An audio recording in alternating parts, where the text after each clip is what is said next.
Assalamu alaikum, wapendwa wangu wazuri, karibuni tena. Leo tuna pishi letu la sandwich.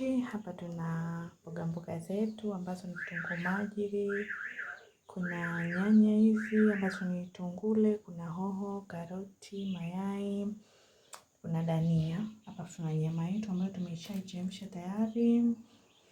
Hapa tuna na mikate yetu slice, tuna na blue band yetu. Twendeni tukapike pishi letu la sandwich. Hii nyama tumeichemsha na kitunguu saumu, tangawizi, pilipili manga na bizari nyembamba. Kwa hiyo mchanganyiko wetu ni huu wa nyama kama mnavyoona, mkavu umekauka. Twendeni tukapike pishi letu la sandwich. Naendelea na pishi letu. Hapa tutapaka blue band kwenye mkate wetu, hii slices zetu. Blue band ni hii. Hapa tutaweka mchanganyiko wetu wa nyama. Okay. Blue band unapaka hivi upande mmoja, unaweka. Watu tunaweka mchanganyiko wetu wa nyama.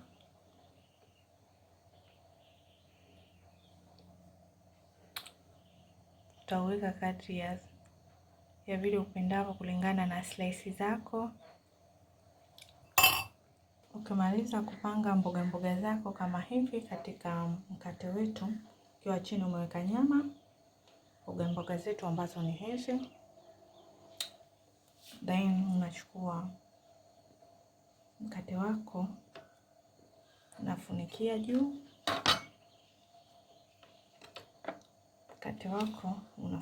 juu. Badala ya hapo utafunga mashine yako kama hivi. Hapa tunasubiri sandwich yetu iive. Jamani, mimi siweki mayonnaise, ila mayonnaise kwenye sandwich ni kitu muhimu kwa anayependa. Mimi sipendi kuweka mayonnaise.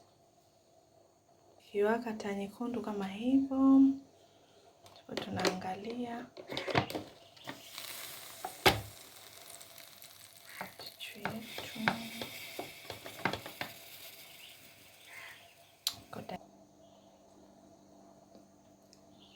napoweka mayonnaise.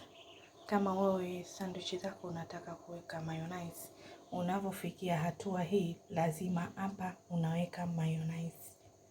Lakini mimi siweki mayonnaise hatua hiyo. Nafunika tu mkate wangu kama hivi mnavyoona.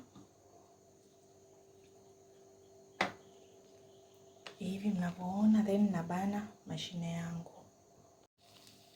Jamani, tumemaliza kupika pishi letu la sandwich.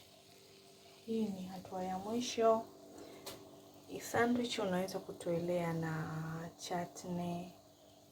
Kwa wale wanaopenda mayonnaise, unaweza kuweka mayonnaise kutengeneza chutney yako. Nitakuja kuonesha siku nyingine jinsi ya kutengeneza chutney ya mayonnaise. Hapa unaweza kula pishi letu na juisi, soda, hivyo yani. Kwa hiyo asanteni na karibuni tena katika mapishi yetu mengine. Bye.